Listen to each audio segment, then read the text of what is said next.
"Daddy, the girl in the trunk is asking you to let her out," said our 4-year-old daughter from the backseat during a family drive. My husband's face went pale as he glanced at her through the rearview mirror, clearly alarmed. Whether he was pretending not to understand or genuinely confused, his frightened expression was unmistakable.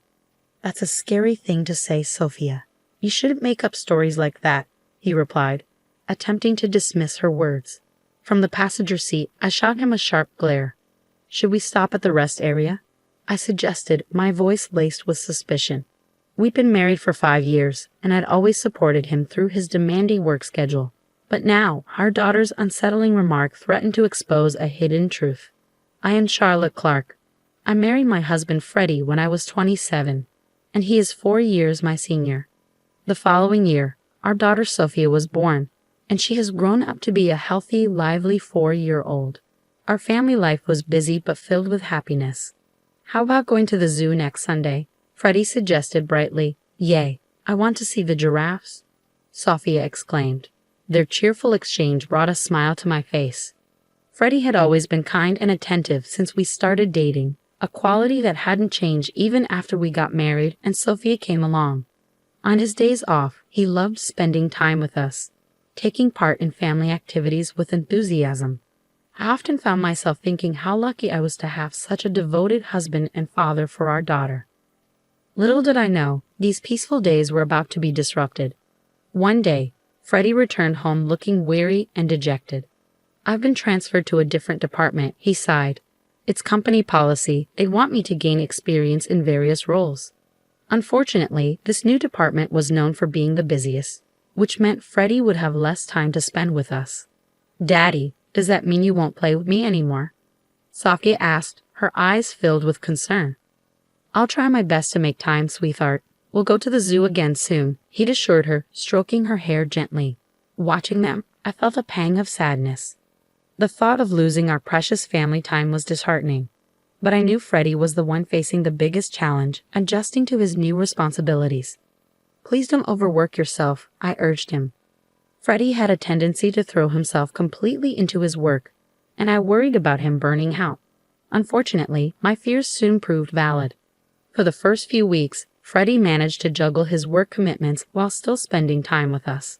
But about a month later, his time at home diminished drastically. He began working late into the night, often missing Sophia's bedtime, and started attending more client dinners and events, even on weekends. "Hey, can you take a day off next Sunday? Sophia misses you, and you've been working too hard lately," I pleaded one evening. "Who do you think I'm doing all this for?" he snapped, irritation creeping into his voice. "Do you want me to skip meetings and risk getting fired?"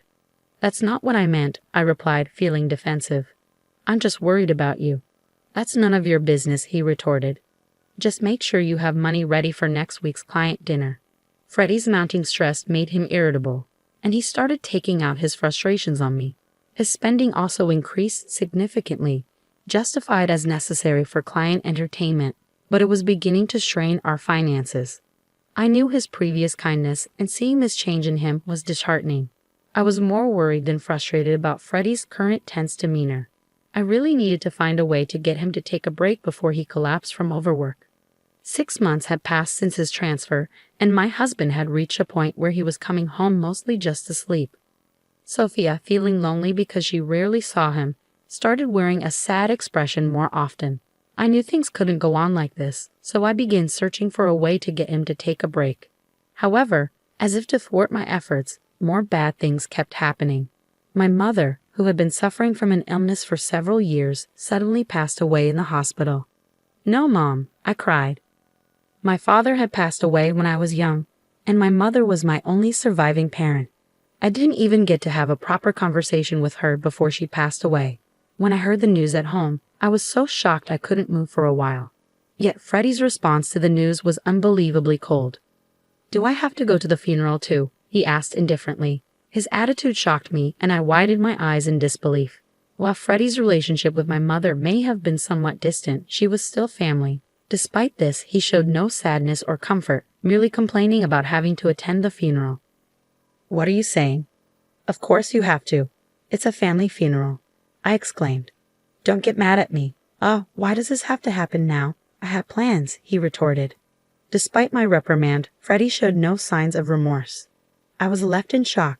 In the past, he would have surely comforted me, perhaps rubbing my back and grieving with me. But now, as he sighed in dissatisfaction, he seemed nothing like the person I once promised a future with. Naturally, he didn't help with any preparations for my mother's funeral, so I arranged everything alone.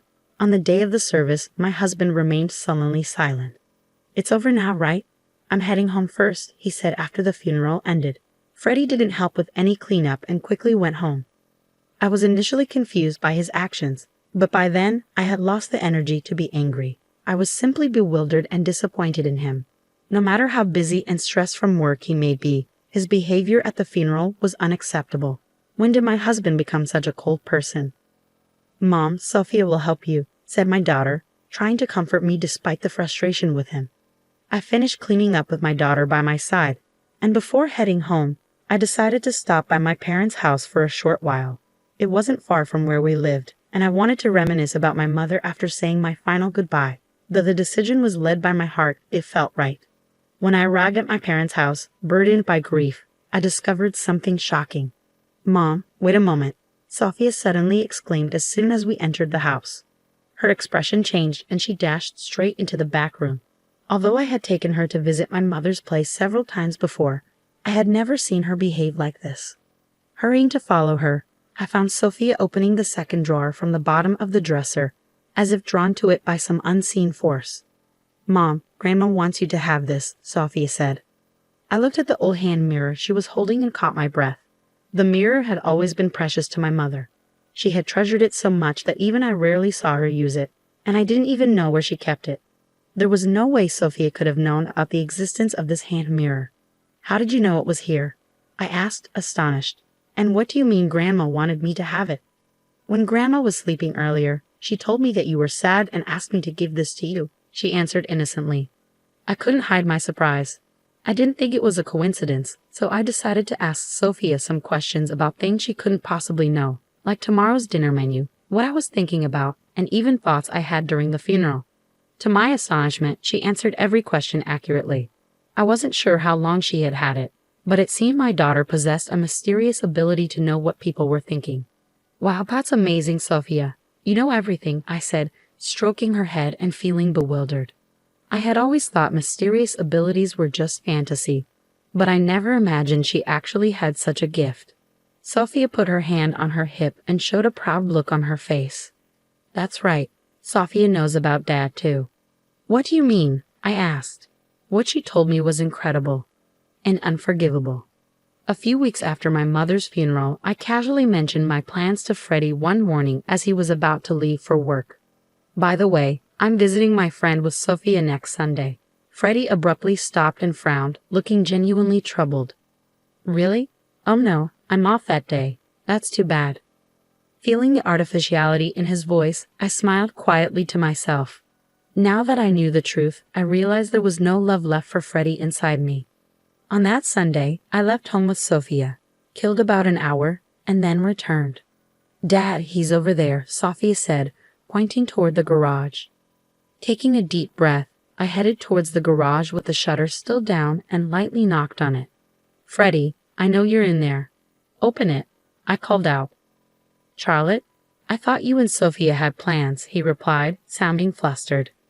"They're canceled. If you're going somewhere, we want to come with you," I said firmly. He hesitated, reluctant to open the shutter. I had a pretty good idea of what was going on inside, but I decided to stay quiet and just observe. "Sophia wants to go for a drive too," I added. Unable to resist her hopeful voice, Freddy had no choice but to agree. A few minutes later, he reluctantly opened the garage, and we started our drive together. Sitting in the passenger seat, I looked at Freddy's profile as he drove and solidified my final decision.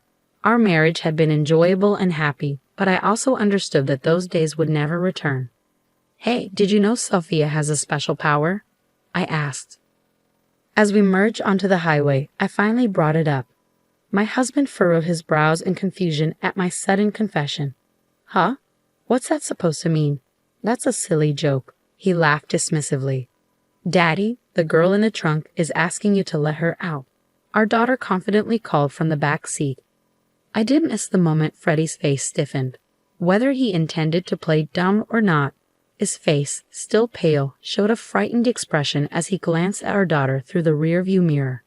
What a scary thing to say. You shouldn't tell such lies. But it's true. Then should we pull over at the rest area? I suggested on behalf of Sophia, who was hanging her head. Freddy immediately looked at me startled. Huh? We don't need to do that. It's just a kid's joke. Sophia has a mysterious power, you know. Besides, it's hot today. It could be dangerous if someone's really in there. He must have realized what I said made sense. Flinching and stiffening, he headed towards the rest area with a contorted expression on his face. Upon arrival, we left Sophia in the air-conditioned car and went outside to check the trunk. I don't think there's anything in there. Come on, quickly, I said to my hesitant husband. Realizing he couldn't escape anymore, he nervously opened the trunk, breaking into a cold sweat. In the next moment, someone jumped out. I knew you were cheating. The young woman's face was flushed red from the heat. Yes, it turned out that while Sophia and I were out, Freddy had been cheating with her at our home. Probably just as they were about to go for a drive, we came back unexpectedly, so he had no choice but to hide her in the trunk. No, it's not like that. She is a colleague from work. We were just working together, Freddy stammered, shaking his head nervously. Working together? In the trunk? I chuckled at the blatant and ridiculous lie while standing firm.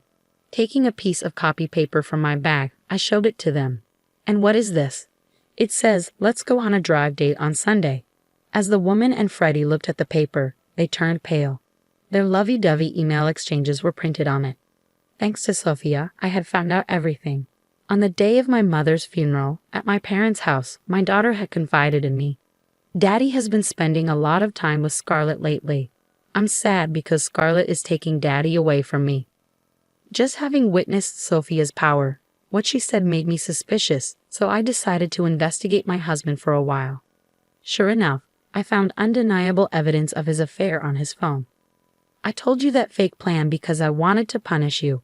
It's a shame it turned into this kind of drive. Hey, it's unfair to look through my phone without permission, Freddy protested, shaking his body.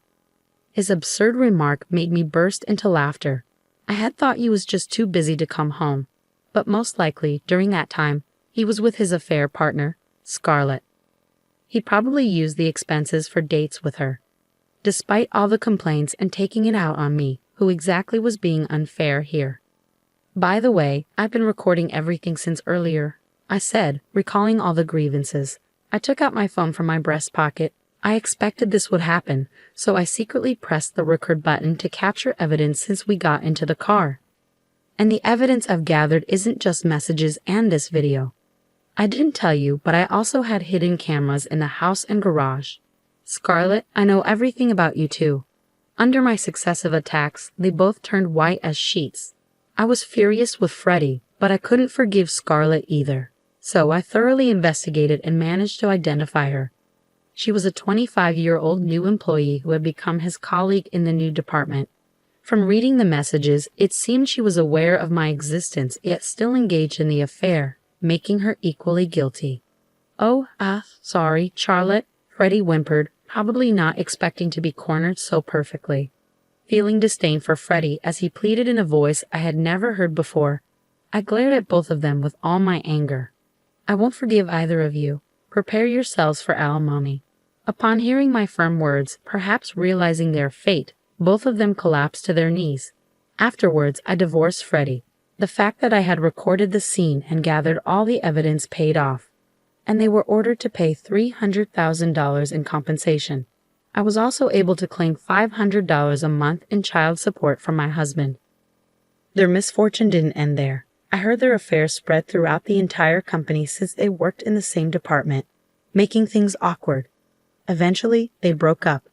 They were both looked at with disapproval by their colleagues and eventually had no choice but to resign. Now, it seems they ended up on the street with the burden of the compensation payments. Meanwhile, I am now enjoying peaceful days with Sophia.